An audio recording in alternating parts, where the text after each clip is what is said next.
And it's not surprising because life is difficult. It's like, well, what if you were 90% in or 95% in or all in? Because you're all in anyways, right? It's a life and death game.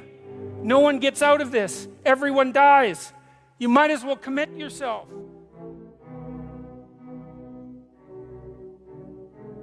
Well, people don't do that. They don't sit down and think, all right, let's figure it out. You've got a life. It's hard, obviously. It's like 3 years from now, you can have what you need. You got to be careful about it. You can't have everything. You can have what would be good for you, but you have to figure out what it is, and then you have to aim at it. Well, my experience with people has been if they figure out what it is that would be good for them, and then they aim at it, then they get it. And it's strange because it's a strange thing. It's not quite that simple because, you may formulate an idea about what would be good for you, and then you take 10 steps towards that, and you find out that your formulation was a bit off, and so you have to reformulate your goal. So you're kind of going like this as you move towards the goal.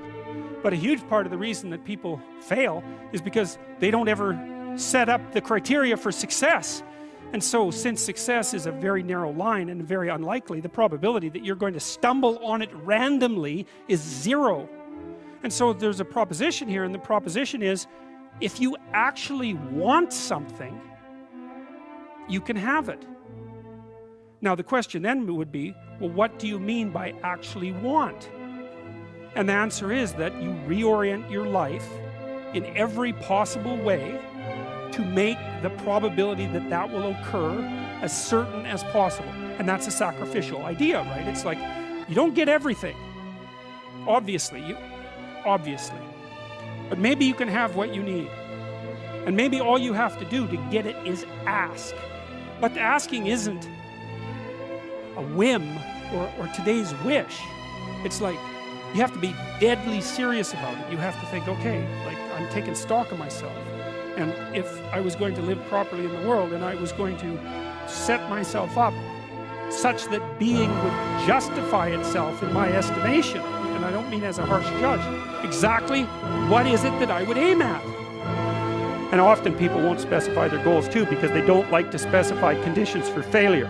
So if you keep yourself all vague and foggy, which is real easy because that's just a matter of not doing as well, then you don't know when you fail.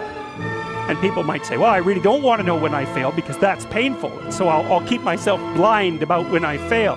That's fine, except you'll fail all the time then. You just won't know it until you've failed so badly that you're done. And that can easily happen by the time you're 40. So I would recommend that you don't let that happen. So that's willful blindness, right? You could have known, but you chose not to. Okay, so once you get your goal structure set up, you think, okay, if I could have this life, looks like that might be worth living, despite the fact that it's going to be, anxiety provoking and threatening, and there's going to be some suffering and loss involved and all of that. Obviously, the goal is to have a vision for your life such that all things considered, that justifies your effort. Okay, so then what do?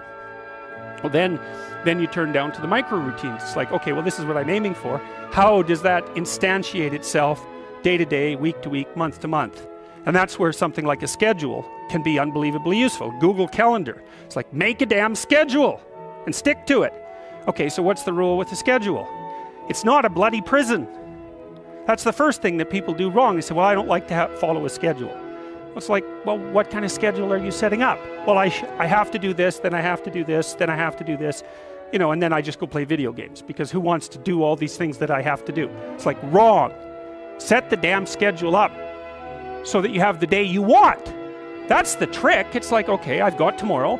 If I was going to set it up so it was the best possible day I could have, practically speaking, what would it look like?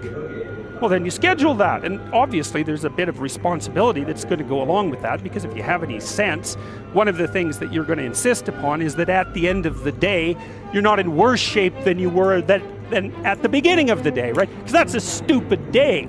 If you have a bunch of those in a row, you just dig yourself a hole and then you bury yourself in it. It's like, sorry, that's just not a good strategy.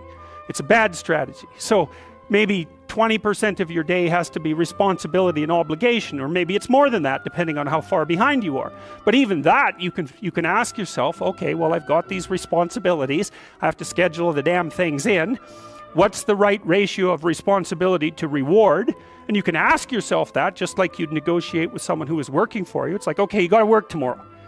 Okay, so I want you to work tomorrow. And you might say, okay, well, what are you going to do for me that makes it likely that I'll work for you? Well, you could ask yourself that, you know.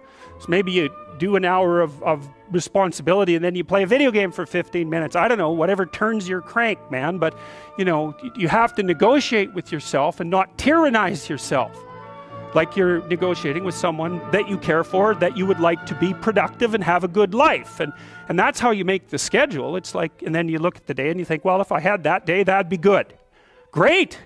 You know, and you're useless and horrible, so you'll probably only hit it with about 70% accuracy, but that beats the hell out of 0, right? And if you hit it even with 50% accuracy, another rule is, well, aim for 51% the next week, or 50.5% for God's sake, or because you're going to hit that position where things start to loop back positively and spiral you upward.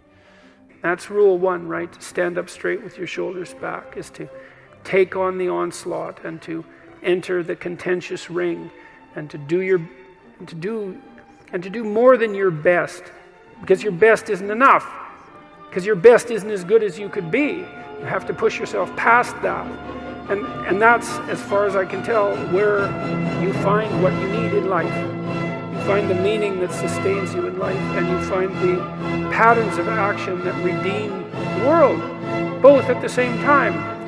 Life is a very difficult business. You know, it's fatal, and it's full of suffering, and it's full of betrayal and malevolence.